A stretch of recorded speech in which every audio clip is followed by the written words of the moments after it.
Hello everyone, welcome to Extramarks NEET. NEET 4 मई को है, मुझे पता है सब बहुत टेंस्ड है। और केमिस्ट्री कितने लोगों को बिल्कुल नहीं पसंद है? अगर बिल्कुल नहीं पसंद है, बिल्कुल टेंशन मत लीजिए। I am there to help you out. आज मैं आपको वो हाई वेटेज टॉपिक्स बताने वाली हूँ जो आपका गेम चेंज करने वाले हैं। मुझे पता है सिर्फ लास्ट 10 डेज बचे हुए हैं, तो सिलेक्टिव टॉपिक्स ही बताऊंगी। So let's get started. सबसे पहले मैं आपको थोड़ा सा weightage of physical chemistry, inorganic chemistry, organic chemistry बताने वाली हूँ। अगर आपने अपना सिलेबस देखा है तो ऑर्गेनिक केमिस्ट्री सबसे ज़्यादा चैप्टर्स होल्ड करता है और फिजिकल केमिस्ट्री और इनऑर्गेनिक केमिस्ट्री उसके बाद। And then we have practical chemistry which has been introduced in NEET 2024। आपने क्वेश्चन भी देखा होगा, उससे एक या दो ही क्वेश्चन आए हैं, but I have still included that. ठीक है, अब हम बात करते हैं इनऑर्गेनिक केमिस्ट्री के सबसे इंपॉर्टेंट चैप्टर्स के बारे में। पहले मैं चैप्टर वाइज आपको बता देती हूँ कि इनऑर्गेनिक के कौन से सबसे इंपॉर्टेंट चैप्टर्स है, ऑर्गेनिक के कौन से इंपॉर्टेंट चैप्टर्स है, फिजिकल के कौन से इंपॉर्टेंट चैप्टर्स है। अगर आपके पास कॉपी एंड पेन है, जल्दी से उनको नोट कर लो। अगर रिवाइज करना है तो इन चैप्टर्स के टॉपिक्स को जल्दी से नोट कर लो। ठीक है, तो सबसे पहले इनऑर्गेनिक केमिस्ट्री में केमिकल बॉन्डिंग बिल्कुल नहीं छोड़ना है। सबसे ज्यादा क्वेश्चन केमिकल बॉन्डिंग से आता है। सिमिलरली कोऑर्डिनेशन कंपाउंड से भी बहुत सारे क्वेश्चंस आते हैं, बिल्कुल नहीं छोड़ना है। ठीक है, एंड अगर मैं बात करूं पी ब्लॉक से, अगर आप प्रीवियस ईयर्स पेपर्स देखेंगे तो पी ब्लॉक का बहुत हाई वेटेज हुआ करता था। सो बहुत सारे क्वेश्चंस पी ब्लॉक में भी आए हुए हैं। ठीक है, बाकी डीएनएफ ब्लॉक एंड पीरियोडिसिटी इसके बाद आते हैं, लेकिन सबसे ज्यादा इंपॉर्टेंट चैप्टर्स इनऑर्गेनिक के हैं, chemical bonding and coordination compounds. इसके साथ साथ मैंने सॉल्ट एनालिसिस को भी इंक्लूड इसमें किया है, इंपॉर्टेंट पॉइंट्स इसके बारे में भी बताऊंगी। अब बात करते हैं फिजिकल के बारे में, नॉट ऑर्गेनिक, ऑर्गेनिक इसके बाद बताऊंगी। फिजिकल के बारे में मोल कॉन्सेप्ट, थर्मोडायनेमिक्स, इक्विलिब्रियम, ये सब बहुत सारे चैप्टर्स हैं। इक्विलिब्रियम बिल्कुल नहीं छोड़ना है, सारे पीवाईक्यूज प्रैक्टिस करने हैं इक्विलिब्रियम के। इलेक्ट्रोकेमिस्ट्री वेरी इंपॉर्टेंट, सारे न्यूमेरिकल्स प्रैक्टिस करने हैं, जितने पीवाईक्यूज है सब प्रैक्टिस करने हैं। ठीक है, और इसके साथ साथ आप थर्मो भी अच्छे से कर लीजिए। ठीक है, वैसे मैंने बहुत सारे चैप्टर्स आपको बता दिए। अब इस चक्कर में मैं आपको सारे चैप्टर्स फिर से नहीं पढ़ने के लिए बोल रही हूँ, बस मेन चैप्टर्स जो ये फिजिकल के हैं वो मैं बता रही हूँ। तो 11th is dominated by physical, तो 11th के फिजिकल बहुत अच्छे से पढ़ लीजिए। इसका मतलब ये नहीं कि आप 12th को छोड़ देंगे, 12th नहीं छोड़ना है, बट 11th के फिजिकल को जरूर फोकस कीजिए। Now talking about organic, organic का कोर्स बहुत वास्ट है। बेसिक प्रिंसिपल्स मैं कभी छोड़ने के लिए नहीं बोलती हूँ, वो ऑर्गेनिक का बेस है। इसके कॉन्सेप्ट के थ्रू आप बाकी सारे ऑर्गेनिक के चैप्टर्स चैप्टर्स के प्रॉब्लम सॉल्व कर सकते हैं, right? So haloalkanes, haloarenes, alcohol, phenol, ethers chapters important है, but aldehyde, ketones and carboxylic acid सबसे ज्यादा इंपॉर्टेंट है। ठीक है, so aldehyde, ketones and carboxylic acid के एनसीईआरटी के भी प्रॉब्लम सॉल्व करने हैं। मुझे पता है लास्ट 10 डेज में मैं बोल रही हूँ, एटलीस्ट अगर नहीं सॉल्व होता है तो एटलीस्ट एनसीईआरटी को रीड जरूर कर लेना। ठीक है, एंड बेसिक प्रिंसिपल्स नहीं छोड़ना है, सब पढ़ना, सब नहीं पढ़ना है। Basic principles in aldehyde, ketones and carboxylic acids बहुत इंपॉर्टेंट है ऑर्गेनिक के लिए। ठीक है, नाउ अब मैं एनसीईआरटी वाइज हर चैप्टर के इंपॉर्टेंट हाई वेटेज टॉपिक्स बताने वाली हूँ। ठीक है, क्लास 11 का टेक्स्ट बुक अगर आपके पास है, केमिस्ट्री पार्ट 1, तो आप ओपन कर सकते हैं, टिक कर सकते हैं। अगर आपके पास नहीं है तो एक कॉपी पेन लीजिए और नोट करते रहिए। ठीक है, तो सबसे पहले first chapter, some basic concepts of chemistry. इसमें मोल कॉन्सेप्ट के न्यूमेरिकल्स प्रैक्टिस करने। ठीक है, अभी टाइम नहीं है न्यूमेरिकल्स के, तो फॉर्मूलाज रिवाइज कर लीजिए। Similarly limiting reagent, stoichiometry, percentage, purity and yield के प्रॉब्लम्स जरूर प्रैक्टिस कर लीजिए। अगर नहीं प्रैक्टिस किए, एटलीस्ट फॉर्मूला आपको पता होना चाहिए। अगर मैं बात करूं next one, concentration terms, concentration terms के इंटरकन्वर्जन्स, मेन फॉर्मूलाज आपको अभी आपके पास होने चाहिए, रिवाइज जरूर कर लीजिए। अब बात करते हैं structure of atom. Bohr model से रिडबर्ग्स फॉर्मूला से क्वेश्चन आता है, बहुत इंपॉर्टेंट है, आपको पता होना चाहिए। हाइड्रोजन स्पेक्ट्रम पता होना चाहिए। अब बात करते हैं de Broglie equation, Heisenberg's uncertainty principle, formula पता होना चाहिए। और एक इंपॉर्टेंट टिप देती हूँ, असर्शन रीजन भी आ सकता है हाइजेनबर्ग्स अनसर्टेनिटी प्रिंसिपल से, तो वो वाला पार्ट एनसीईआरटी से जरूर पढ़ लीजिए। Okay, next quantum numbers, very important, इसके क्वेश्चन जरूर प्रैक्टिस कीजिए। अगर आप नीट पीवाईक्यूज देखेंगे, बहुत क्वेश्चंस क्वांटम नंबर पे है। You have to practice, और if you don't have time to practice, at least values निकालना आना चाहिए. ठीक है. अब बात करते हैं classification of elements in periodicity in properties. इसमें इलेक्ट्रॉनिक कॉन्फ़िगरेशंस आपको पता होना चाहिए. पीरियोडिक ट्रेंड्स में atomic radii, ionisation enthalpy, electron gain enthalpy and electronegativity के जो इंपॉर्टेंट एक्सेप्शंस है वो बिल्कुल आने चाहिए आपको. अगर नहीं आते हैं तो अब भी उसको जल्दी से रीड कर लो. ठीक है. अब बात करते हैं chemical bonding and molecular structure. बहुत इंपॉर्टेंट चैप्टर है, पहले ही बता दिया है. VSEPR theory you can not skip. Shape, hybridisation, bond parameter से रिलेट करके क्वेश्चन सब आने चाहिए. स्टीयरिक नंबर कैलकुलेट करना आना चाहिए. Next, valence bond theory. Valence bond theory भी आपको आनी चाहिए. As I have already mention, hybridisation के बारे में भी मेंशन कर चुकी हूँ, ये आना चाहिए आपको. अब मॉलिक्यूलर ऑर्बिटल थ्योरी पे बहुत क्वेश्चंस आ चुके हैं. ऑक्सीजन का एमओटी डायग्राम, नाइट्रोजन का एमओटी डायग्राम आपको आना चाहिए, और आई नो आपको बॉन्ड ऑर्डर्स भी निकालना आता ही होगा. इसको छोड़ के फजान्स रूल के एप्लीकेशन पे क्वेश्चन आता है, वेरी इंपॉर्टेंट, आपको आना चाहिए. एंड डाइपोल मूवमेंट के बारे में भी आपको पता होना चाहिए. ठीक है. एक्सेप्शनल केसेस बिल्कुल मत भूलना. केमिकल बॉन्डिंग के लिए एक और एक्स्ट्रा टिप, एनसीईआरटी जरूर रीड कर लो. ठीक है.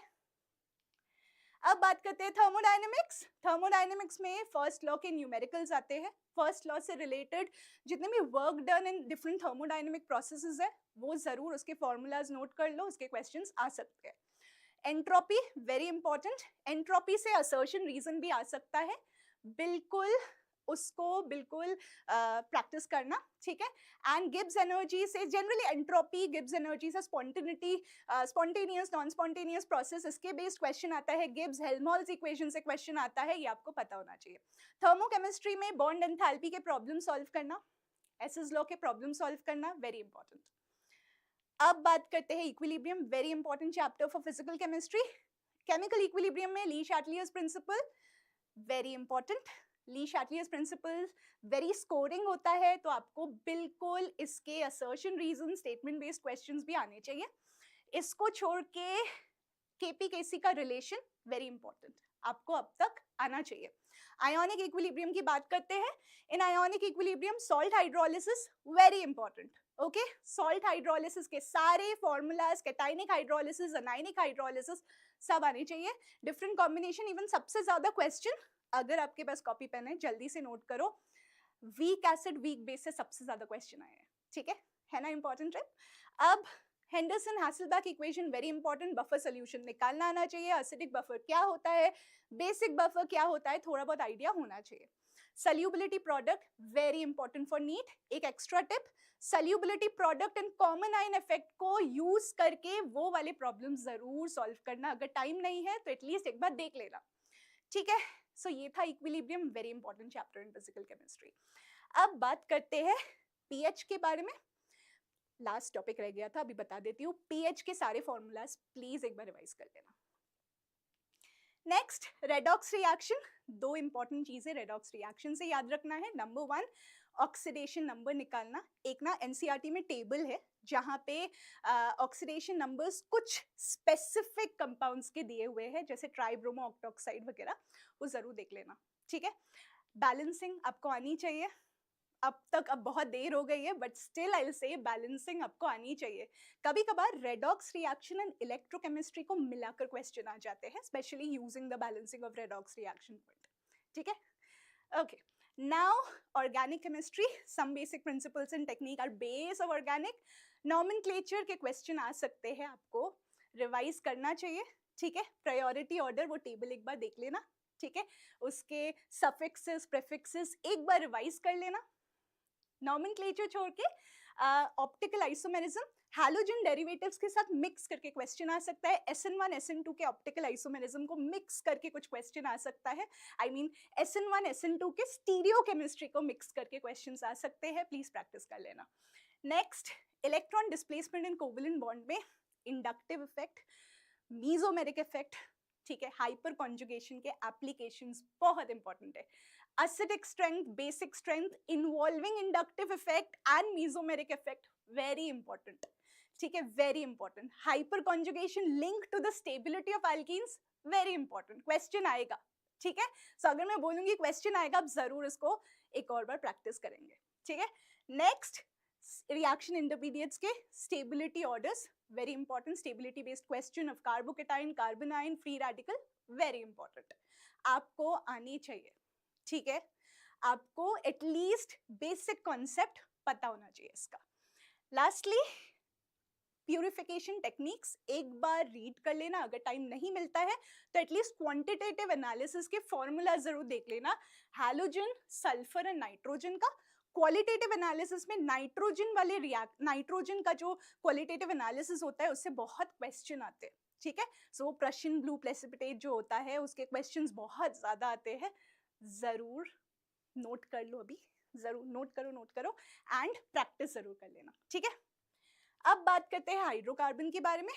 अगर मैं अल्केन्स, अल्कीन, अल्काइन और एरोमेटिक हाइड्रोकार्बन्स बताऊं तो मैं कुछ रिएक्शन स्पेसिफिक बताने वाली हूँ। वुड्स रिएक्शन से बहुत सारे क्वेश्चंस आते हैं। Mechanism of free radical substitution, very important, ठीक है? Reactivity of halogen towards alkane, towards free radical substitution, very important. Mechanism एक बार देख लेना बिकॉज आपके टेक्स्ट बुक में है, उससे रिलेटेड कॉन्सेप्ट्स आ सकते हैं। Next, Markovnikov's rule, very important. ऐसा करना, मार्कोनिकॉव्स रूल में जब कार्बोकेटाइन फॉर्म होता है उस पर रीअरेंजमेंट बेस्ड जो क्वेश्चंस होते हैं वो भी एक बार देख लेना, रिएजेंट्स रिवाइज कर लेना, ठीक है? जो भी रिएजेंट्स होते हैं वो रिवाइज जरूर कर देना। एंटी मार्कोनिकॉव्स रूल, खराश effect, okay, very important, please note it down, ठीक है? थोड़ा सा प्रैक्टिस कर लेना, ठीक है? इससे क्वेश्चंस आते हैं वेरी स्कोरिंग। अगर एंटी मार्कोनिकॉव्स रूल से क्वेश्चन आता है then you are very lucky, ठीक है? अब ओजोनोलिसिस, वेरी इंपॉर्टेंट, ओजोनोलिसिस के क्वेश्चंस आ सकते हैं।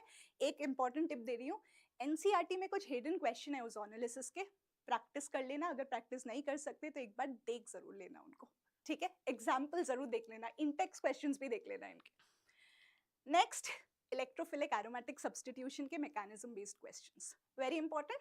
एक टॉपिक मैंने यहाँ पे मेंशन नहीं किया है, चलो बोनस टॉपिक आपको बताती हूँ, एरोमेटिसिटी बेस्ड क्वेश्चन आ सकते हैं, वेरी इंपॉर्टेंट, ठीक है? तो ये थे हमारे क्लास 11th के इंपॉर्टेंट टॉपिक्स। आई होप आप सबने ये नोट कर लिया है। Now let me head to class 12th, ठीक है? क्लास 12th में सबसे पहले मैं फिजिकल केमिस्ट्री से शुरू कर रही हूँ, दैट इज सॉल्यूशंस। सॉल्यूशंस में मैंने बहुत ही स्पेसिफिक टॉपिक सबके लिए रखे हैं।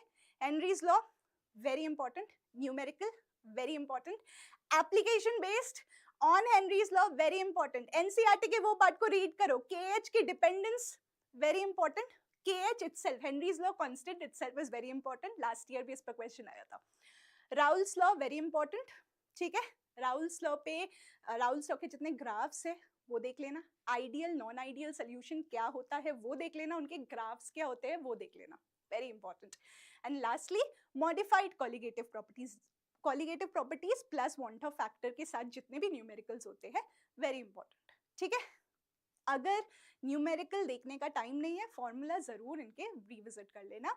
और सोल्यूशंस स्कोरिंग है, थोड़े से पीवाईक्यूज अगर हो सके तो एक और बार लास्ट 5 years का एटलीस्ट देख लेना।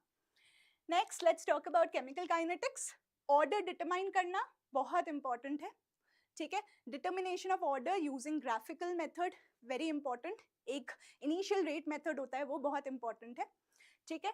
अब फर्स्ट ऑर्डर रिएक्शन में इंटीग्रेटेड रेट लॉ इक्वेशन से क्वेश्चन आता है, हाफ लाइफ का क्वेश्चन आता है, फॉर्मूला जरूर रिवाइज करना। पिछले कुछ सालों से देखा गया है आर्हेनियस इक्वेशन से बहुत क्वेश्चंस आते हैं, ठीक है? सो आर्हेनियस इक्वेशन बहुत इंपॉर्टेंट है, ठीक है? Now rate law based questions भी आ सकते हैं, रेट से रिलेटेड बहुत सारे क्वेश्चंस आ सकते हैं, ठीक है? एटलीस्ट पीवाईक्यूज देख लेना इनका, ठीक है? आर्हेनियस इक्वेशन बिल्कुल स्किप मत करना। Electrochemistry, as I already mentioned, it is very important, high weightage है उसका, लंबा चैप्टर है, तो I have jotted down few important topics for you. Nernst equation is very important for numericals, ठीक है? अब application of electrochemical series, very important, ठीक है? उसके applications oxidizing power, reducing power based questions आ सकते हैं, ठीक है? अब अगर मैं इलेक्ट्रोलिसिस की बात करूँ, फैराडेज लॉ से न्यूमेरिकल आ सकता है। इलेक्ट्रोलिसिस ऑफ एक्वस NaCl बहुत इंपॉर्टेंट है। अब मैंने सिर्फ एक ही क्वालिटेटिव अप्रोच रखा है, आप NCERT का इलेक्ट्रोलिसिस वाला पार्ट जरूर रीड कर लेना, ठीक है। अगर टाइम मिलता है तो बैटरीज का पार्ट भी रीड कर लेना, एटलीस्ट अगर अब रीड करने का भी टाइम नहीं मिलता तो एक बार रिएक्शंस देख लेना। Next, molar conductance, equivalent conductance, उनकी effect on dilution, very important. And lastly Kohlrausch law, बहुत इंपॉर्टेंट है, उसके न्यूमेरिकल्स आ सकते हैं। इलेक्ट्रोकेमिस्ट्री बिल्कुल स्किप नहीं करना है, बहुत इंपॉर्टेंट है। बात करते हैं पी ब्लॉक के बारे में। पी ब्लॉक से तो मेजर चीजें एलिमिनेट हो गया है, but I will recommend NCERT से general characteristics of group 13 to 18 read कर लीजिए। Each and every point is important, कुछ आप स्किप नहीं कर सकते, बिकॉज रीजनिंग बेस्ड क्वेश्चन यहाँ से बहुत ज्यादा आता है, स्टेटमेंट बेस्ड क्वेश्चंस बहुत ज्यादा आता है, ठीक है। So each line in your NCERT is very very important, okay. And एक extra tip, shape and hybridization of xenon compounds देख लेना एक बार। एनसीईआरटी में जब आप ग्रुप 18 खोलेंगे, बहुत सारे xenon कंपाउंड्स दिए हुए हैं, उन सबके शेप हाइब्रिडाइजेशन आपको आने चाहिए, ठीक है। बहुत सारे match the following type questions PYQs में देखे गए हैं यहाँ से, ठीक है। अब डीएनएफ की बात करते हैं। Again I will recommend read NCERT line by line to understand the general characteristics of transition element and inner transition elements. कुछ सालों से electronic configuration of inner transition element से क्वेश्चन आया है, इंपॉर्टेंट है, ठीक है। आपको अगर कोई निमोनिक आता हो इससे जरूर उसको प्रैक्टिस करना, ठीक है। ट्रांजिशन एलिमेंट्स के जनरल कैरेक्टरिस्टिक पे रीजन बेस्ड क्वेश्चन आ सकता है, डू नॉट स्किप इट। एक टेबल दिया हुआ है एनसीईआरटी में जहाँ पे सबके ऑर्डर्स दिए हुए हैं, उस पे बहुत सारे क्वेश्चंस आ चुके हैं, अगर टाइम मिले तो एटलीस्ट वो ऑर्डर प्रैक्टिस कर लेना। अब पूरे टेक्स्ट बुक में, पूरे कोर्स में सिर्फ 2 ही कंपाउंड के रिएक्शंस दिए गए हैं, that is potassium permanganate and potassium dichromate. I recommend preparation reactions आने चाहिए, पाइरोलुसाइड और क्रोमाइट और के जैसे फॉर्म होते हैं, ये आपको आने चाहिए। Oxidising action of both potassium dichromate and potassium permanganate, very important, ठीक है, आपको आने चाहिए, ठीक है। Now let me move ahead and discuss about coordination compounds, ठीक है। coordination compounds में nomenclature very important, nomenclature based एक question आ सकता है। isomerism based question stereo ज़्यादा important है, ठीक है, stereo ज़्यादा important है, but that doesn't mean कि आप structural पे ध्यान ना दें, ठीक है। VBT से related आपको hybridization, magnetic properties, कुछ कंपाउंड्स जो भी एनसीईआरटी में मेंशन्ड है, एनसीईआरटी में बहुत सारे रीजन बेस्ड क्वेश्चंस है, कुछ कॉम्प्लेक्सेस के नाम दिए हुए हैं, वो आप जरूर प्रैक्टिस कर लीजिए। सीएफटी से एप्लीकेशन बेस्ड क्वेश्चंस आ सकते हैं, कलर बहुत इंपॉर्टेंट है, ठीक है। कलर ऑफ द कॉम्प्लेक्सेस से कुछ सालों से मुझे लगता है इस बार एक्चुअली कुछ साल कलर से क्वेश्चन नहीं आए, तो हो सकता है नीट 2025 में कलर बेस्ड क्वेश्चन आ सकता है, ओके, नोट कर लिए। Now let me move ahead. Haloalkanes and haloarenes, organic की तरफ जा रही हूँ, ठीक है। Haloalkanes and haloarenes में nucleophilic substitution reactions, SN1 SN2 reactivity based question, stereochemistry सब आना है। एलिमिनेशन रिएक्शंस आना चाहिए आपको, ठीक है। एटलीस्ट आपको सेड्सर्स रूल एक बार रिवाइज कर लेना, ठीक है, very important. Halogen exchange reactions, name reaction से आपको आने चाहिए, बहुत क्वेश्चन आते हैं स्वाट्स रिएक्शन, फिंकलस्टीन रिएक्शन से, ठीक है। ग्रिग्नार्ड्स रिएजेंट बेस्ड क्वेश्चंस आ सकते हैं, प्रैक्टिस कर लेना, एटलीस्ट अगर प्रैक्टिस करने का टाइम नहीं है रिएक्शंस एक बार जरूर देख लेना, ठीक है। इसके साथ साथ हैलोअरीन्स के एक अराइल हैलाइड्स के रिएक्टिविटी बेस्ड रिएक्टिविटी एक स्टेटमेंट दिया हुआ है, aryl halides are less reactive towards nucleophilic substitution reaction, उस पर बहुत क्वेश्चंस आते हैं। और जितने भी नेम रिएक्शन स्टेटेड है हैलोअरीन्स की तरफ जरूर देख लेना, जैसे फिटिक रिएक्शंस, ये सारे जरूर देख लेना, ठीक है। अब बात करते हैं alcohol, phenol and ethers. In alcohol, phenol and ethers हमें टेस्ट पता होने चाहिए, test to differentiate between different alcohol, test to differentiate between alcohol and phenols आपको आने चाहिए। Lucas test very important. Special reactions of phenol, Reimer Tiemann reaction, कोल-बेसमेंट reaction आपको आने चाहिए, या कोल-बेस रिएक्शन आपको आने चाहिए। Preparation of phenol from cumene से बहुत क्वेश्चंस आए, ठीक है, वेरी इंपॉर्टेंट। इसको छोड़ के एसिडिटी ऑफ फिनॉल पे बहुत सारे क्वेश्चंस आ सकते हैं, रिवाइज कर लेना, बेसिक कॉन्सेप्ट आपको आने चाहिए, इसलिए मैंने आपको बोला था organic basic principles and technique बिल्कुल स्किप मत कीजिएगा, ठीक है। Acid catalysed hydration of alcohol का मैकेनिज्म टेक्स्ट बुक में दिया हुआ है, वेरी इंपॉर्टेंट, बीच के चीजों से क्वेश्चंस पूछ सकते हैं वहां पे, ठीक है। And electrophilic substitution reactions of phenol, very important. Ether उन्होंने बहुत एनटीए ने बहुत कम कर दिया ईथर के बारे में, but still I recommend Williamson synthesis of ether, तो अभी भी कोर्स में है ही, वो अच्छे से पढ़ लीजिएगा, ठीक है। अगर टाइम मिले तो क्लीवेज बाय हाइड्रोजन हेलाइड्स भी पढ़ लेना। Next, aldehyde ketones and carboxylic acid, very important chapter, कुछ स्किप नहीं कर सकते, बट स्टिल मैं आपको मेन टॉपिक्स इसका बता रही हूँ, ठीक है। Aldol condensation, Cannizzaro reaction, mechanism very important, product formation very important, conversion के बीच में डाल देंगे, आइडेंटिफिकेशन वेरी इंपॉर्टेंट, एक टिप देती हूँ, कन्वर्जन बेस्ड क्वेश्चन एनसीईआरटी का कर लो, ठीक है। Hell Volhard Zelinsky reaction, very important, carboxylic acid based है, कर लेना इसको, ठीक है। Oxidation reactions, haloform reaction, as in मैंने पहले नहीं बताया, हाइड्रोफॉर्म हैलोजन डेरिवेटिव्स में भी आता है, लेकिन मैं यहाँ पे आपको बता रही हूँ, haloform reaction, Tollens test, Fehling's test अच्छे से आना चाहिए, ठीक है। And all the name reactions, अगर कुछ भी नेम रिएक्शन रह गया हो, नेम रिएक्शंस आने चाहिए। Nucleophilic addition reaction, reactivity based questions आ सकते हैं, आपको आना चाहिए। Nucleophilic addition reaction followed by elimination, वो अमोनिया एंड इट्स डेरिवेटिव्स के जो जो एक टेबल दिया हुआ है, पढ़ लेना उसको, ठीक है, very important. And acidity of carboxylic acid, बहुत इंपॉर्टेंट है, ये बहुत इंपॉर्टेंट चैप्टर है, डू नॉट स्किप इट। अगर टाइम नहीं बचा है तो एटलीस्ट ये पढ़ के चले जाना, ठीक है। अब बात करते हैं अमीन्स, नाइट्रोजन कंटेनिंग कंपाउंड्स, इसमें Hinsberg's test very very important. Basicity of amines बहुत इंपॉर्टेंट है, बहुत क्वेश्चंस आते हैं इससे, ठीक है। हॉफमैन डिग्रेडेशन ऑफ अमाइड से एक लिखा है, गैब्रियल थैलेमाइड भी कर लेना, ठीक है। And electrophilic substitution of aniline, ये भी आपको करना है, ठीक है। अब बात करते हैं बायोमोलिक्यूल्स के बारे में। बायोमोलिक्यूल्स वास्ट लगता है, डिफिकल्ट लगता है, लेकिन थोड़ी चीजें आपको पता होनी चाहिए, ऑल स्ट्रक्चर बेस्ड है। Reactions of glucose, structures of disaccharides, maltose, lactose, sucrose, very important, ठीक है। सिर्फ स्ट्रक्चर में लिंकेज को याद जरूर रखना, किससे बनते हैं वो याद रखना, ठीक है। स्ट्रक्चर ना भी याद रहे तो चलेगा, लिंकेज मोनोसैकेराइड्स कौन कौन से है वो याद रखना। Structure of protein and amino acid का एक टेबल दिया हुआ है, बहुत इंपॉर्टेंट है। न्यूक्लिक एसिड्स में एटलीस्ट प्यूरिन, पिरिमिडीन, बेसिस के स्ट्रक्चर्स याद रख लेना, ठीक है। एंड क्लासिफिकेशन ऑफ विटामिन से क्वेश्चन आता है, एक टेबल दिया हुआ है एनसीईआरटी में, उसको स्किप बिल्कुल मत करना। ये थे क्लास 12 के एनसीईआरटी के टॉपिक्स। एक बोनस टॉपिक आपके लिए रखा है, that is practical chemistry. Salt analysis में क्या पढ़े? Acidic radical, basic radical, okay, at least basic radical के हमें एटलीस्ट ग्रुप रिएजेंट्स पता होने चाहिए, ठीक है। ग्रुप रिएजेंट्स आप स्किप नहीं कर सकते। रिएक्शंस, अब मैं एक बहुत इंपॉर्टेंट चीज बोलने वाली हूँ, रिएक्शन बेस्ड क्वेश्चंस आ सकते हैं, एनी रिएक्शन, एक सीक्रेट टिप, हाँ, मैंने बहुत जगह में इसमें चुपके से क्वेश्चन आते हुए देखा है। जितने रिएक्शंस में potassium permanganate and potassium dichromate के कुछ भी यूज हो रहा हो, वो सारे रिएक्शंस इंपॉर्टेंट है, ओके।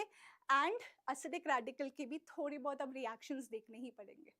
अगर आपने ऑर्गेनिक अच्छे से कर लिया है ऑलरेडी, तो डिटेक्शन ऑफ फंक्शनल ग्रुप्स आपको ज्यादा डिफिकल्ट नहीं लगेगा। तो ये इंपॉर्टेंट है प्रैक्टिकल केमिस्ट्री का, बस एक रिवाइज जरूर मार लेना अबाउट द, सो सॉरी, थोड़ा सा रिवाइज कर लेना about the different functional groups, alright. So ये थे all the high weightage topics in chemistry.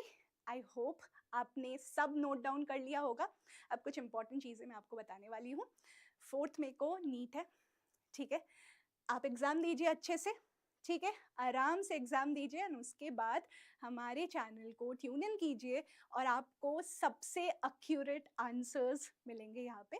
Please tune in. 4 मई का ज़रूर, 4 मई का टेलीकास्ट होगा, मतलब you can just come in and check your answer. And इसी टाइम में tomorrow there will be 2 sessions, one on physics and the other one on zoology. आप बिल्कुल मत मिस कीजिए, ऐसे ही high weightage topics and important diagram based question zoology के आपको पता चलेगा। I hope you like I hope you enjoyed the session. All the best for your exam.